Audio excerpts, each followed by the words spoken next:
एक देश जिस पर दुनिया की सबसे बड़ी सैन्य ताकत ने हमला किया और उसके सबसे बड़े नेता को मार दिया गया और दावा किया गया कि उसके परमाणु ठिकानों को तबाह कर दिया गया। उसकी अर्थव्यवस्था को नुकसान पहुंचाने की कोशिश की गई, लेकिन उस देश ने घुटने नहीं टेके और अब जब दुश्मन हथियारों से नहीं जीत पाया तो वो उस देश को अंदर से तोड़ने की कोशिश कर रहा है। यह कहानी है ईरान की और उसके नए सर्वोच्च नेता की, जो अपने पिता की हत्या के बाद भी मैदान पर डटा रहा। नमस्कार, मेरा नाम है फैसल और आप देख रहे हैं द हिंदी टॉप। दोस्तों, पहले थोड़ा पीछे चलते हैं।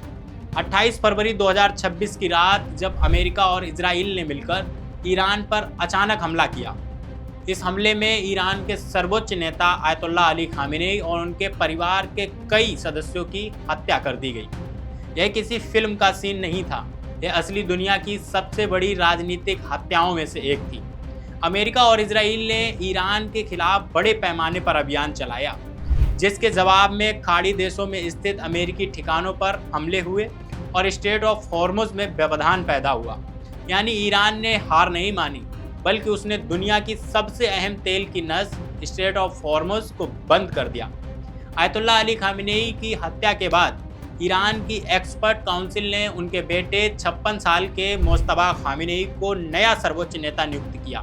यह एक ऐसा इंसान है जो अब तक सार्वजनिक रूप से नजर नहीं आया, लेकिन उसके बयान जरूर आ रहे हैं और इन्हीं बयानों ने पूरी दुनिया का ध्यान अपनी ओर खींचा है। 4 जून 2026 को इस्लामी गणराज्य के संस्थापक आयतुल्लाह अली खामेनेई की पुण्यतिथि के मौके पर जारी एक बयान में मुज्तबा खामेनेई ने कहा कि दुश्मन अब सैन्य मैदान के बजाय चालाकी और धोखे पर निर्भर हो गया है और यहीं से शुरू होती है असली कहानी। मुज्तबा खामेनेई ने कहा कि दुश्मन की योजना ईरान में फूट और विभाजन पैदा करना है, युद्ध, आर्थिक प्रतिबंधों और सामाजिक दबाव के जरिए। यानी जब तोप और मिसाइलें काम नहीं आई तो अब अमेरिका की रणनीति है ईरान को अंदर से खोखला किया जाए। आर्थिक तंगी फैलाओ, महंगाई बढ़ाओ, बेरोजगारी पैदा करो और फिर जनता को सरकार के खिलाफ खड़ा कर दो।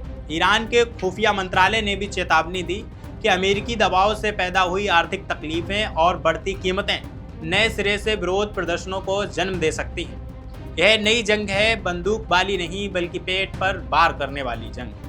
अब बात करते हैं अमेरिकी राष्ट्रपति डोनाल्ड ट्रंप की। दोस्तों, ट्रंप की विदेश नीति पूरी तरह उनकी मनमर्जी पर चलती है। ट्रंप ने एक बार सीधे धमकी दी कि अगर ईरान नहीं माना तो एक पूरी सभ्यता आज रात मिट जाएगी। यह किसी लोकतांत्रिक देश के राष्ट्रपति का बयान था, लेकिन इसमें तानाशाही की भाषा थी।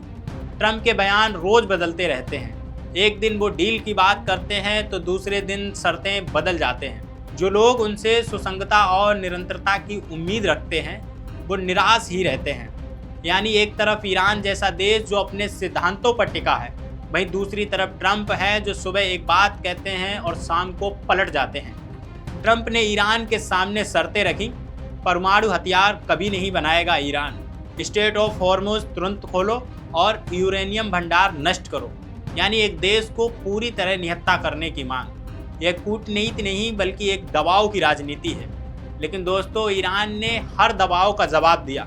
मुज्तबा खामेनेई ने कहा कि मौत हो अमेरिका को और मौत हो इजराइल को। ये इस्लामी गणराज्य के संघर्ष के नारे बन गए। मुज्तबा खामेनेई ने फारसी खाड़ी दिवस पर कहा कि खाड़ी देश एक अमूल्य संपत्ति है जिस पर अमेरिका, इजराइल और यूरोप जैसे शैतानों की नज़र है।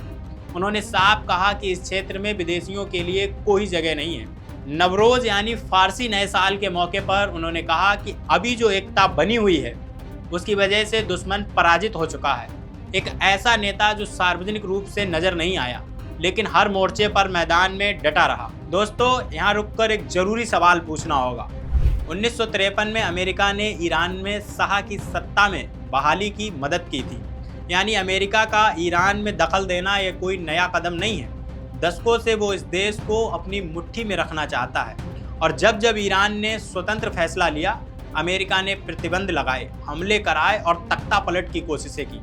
यह युद्ध परमाणु हथियारों के लिए नहीं, यह युद्ध नियंत्रण के लिए है, ईरान के तेल के लिए है, स्ट्रेट ऑफ हॉर्मुज पर कब्जे के लिए है और जो देश इस नियंत्रण को नहीं मानता उसे तबाह कर दो। दोस्तों, इतिहास गवाह है, जो देश अपनी जमीन पर लड़ता है उसे हराना आसान नहीं होता। वियतनाम ने अमेरिका को हराया, अफगानिस्तान ने भी अमेरिका को हराया और अब ईरान का नया सर्वोच्च नेता कह रहा है कि हम पराजित नहीं हुए हैं। मुस्तफा खामिनेई ने ईरानियों से एकता बनाए रखने और मतभेदों को संघर्ष और विभाजन में न बदलने की अपील की है, क्योंकि अब जंग का मैदान बदल गया है। बम नहीं, अब भूख और फूट से लड़ाई होगी। ट्रंप की तानाशाही भाषा, बदलती शर्तें और एक पूरी सभ्यता मिटाने की धमकियां, यह सब बताता है कि दुनिया का सबसे ताकतवर देश अपने ताकत के नशे में है। लेकिन ताकत से इतिहास नहीं बनता, इरादे से इतिहास बनता है और ईरान का इरादा अभी टूटा नहीं है। वीडियो पसंद आई हो तो लाइक और शेयर जरूर करिए और चैनल को सब्सक्राइब करना मत भूलिए। और अभी तक आपने हमें सोशल मीडिया प्लेटफॉर्म फेसबुक और इंस्टा पे फॉलो नहीं किया तो फॉलो जरूर कीजिए।